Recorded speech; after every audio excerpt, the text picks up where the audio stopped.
Hello guys, it's Nova Creative Law TV.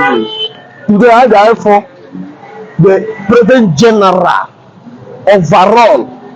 President General ndị market niile nọ n'ala Igbo, in short, the co-Southeast Market President General Chief Humphrey Anuna Onworere Onwanetilora. Ya ka anyị bịara ịfụ mmadụ ka ibe ya. Let's go and hear from him. Ka ọ gwa anyị gbasara ihe boy anụ anyị na-ekwu okwu ya. Let's go in and hear from the chairman himself. You wanna go? Abụ m Chief Humphrey Anuna Onwanetilora Onwanefọrọ. Anyway, my position n'Apia bụ President General ndị Apia. Then Apia bụ Anambra State Market Amalgamated Trader Association. Eji asụmata wee mara. Fancha niile kọsịrị ya. Mana the beginning of the problem bụ parents.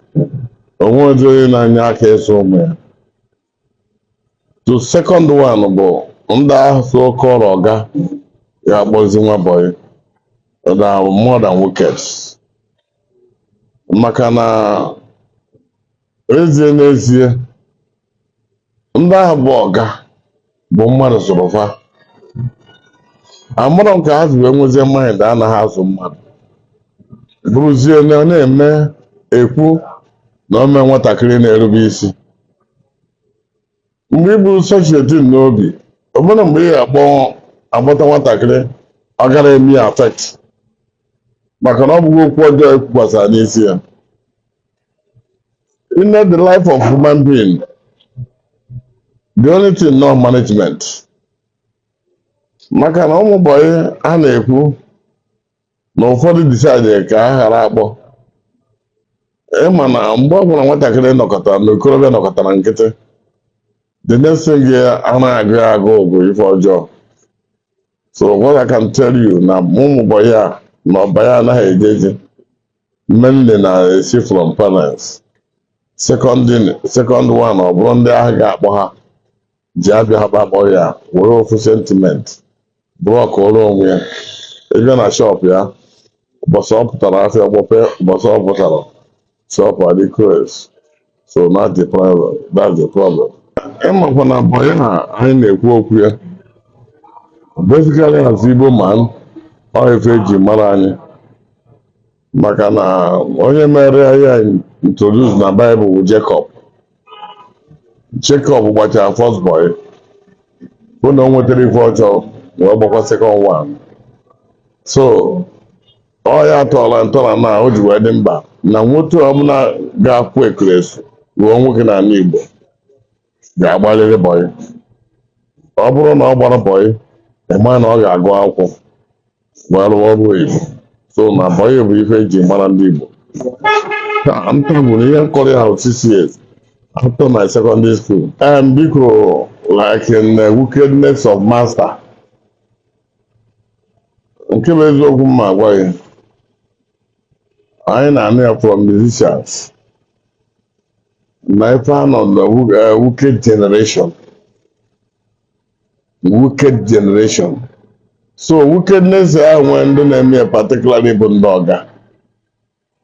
Mana mma agwa ya o. Ịma na ife mmadụ kpara kpọrọ ife ọ na-afụ na ife ọ na-eme ka ọ ga-aza. Ụmụazị na-agbazi boy kịta maka ama na seti anyị mana mmụọ ejidokwara ya o. The seti tọrọ anyị na boy fanta niile n'okpuru steep gara ahụ wee gbachakwa boy. Mana nwatakịrị kịta ịgwara na ọsọ na one room ebu ihe ezigbo fom ọ ga-atọ na complain na-ekpesa na emewu onye ya. So ndị ife mara ahụ this complain a na-ekwu maka ụmụ boy na ọga ha na-emegide ya nke bụ eziokwu. Maka o nwere aka eji asụ mmadụ. Ihe ndị ọga generation a ga-enweta ya bụ na ọ bụrụ aka eji ezu ya ka o ga-eji wee dị ndị ọzọ na-enwe change. So ndụmọdụ m na-enye maka otu esi kwuo bụ ife ọbụla mmadụ na-eme n'elu ụwa ọ ga-etinye ndidi. Ndị na-agba bọyị kịta nwee ndidi, unu ruo unu enwe ndidi to 4 or 5 years, a ga-eke iwuri na a ga-edu ya. O wee bụkwa nke nnukwu maka ndị asị na na-ebo ha irrigation. Mụ ekwenyekweghị ụmụ ife niile aha, kama na ife nkwenye bụ ikwe usu. Ife irrigation ga-eji wee bata n'ebe nọ nke izizi bụ na o nwere atọn of that mistake dị n'ime. Maka ịnọkọta ọ bụrụ na nwaanyị na-agụ, ọ ga ijebe ụlọ, ọ bụ the first day ka ịgba nwa bọyị wee baa na bedroom ọ gaghị. And oge ga-eji wee setụrụ oge ngogo.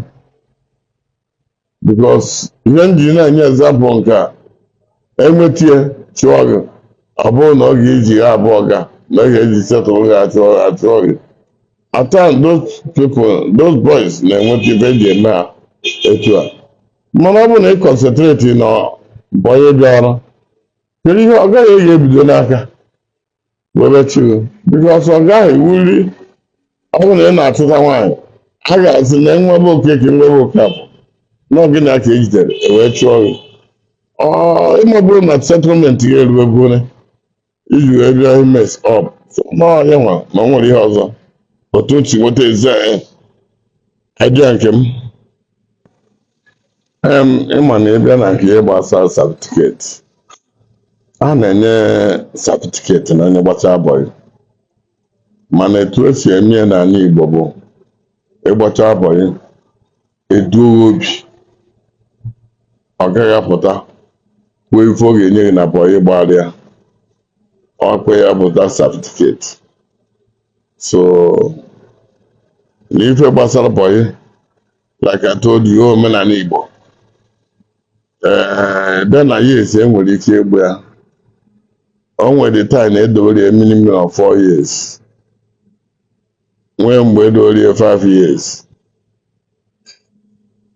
Mana dutu ụmụazị kịta na-adụ n'afọ ama ife ọjọọ, edowezie ya 5 years, ịgbacha na bọyị 5 years, esetụrụ gị. Settlement ahụ enye ya bụ na ọ gaghị okwutere mara kọndishọn ọ ga-eji gboro na ihe ebibie na ihe ndị ọzọ. So nọ ya certificate ahụ a na-enye onye gbabọrọ.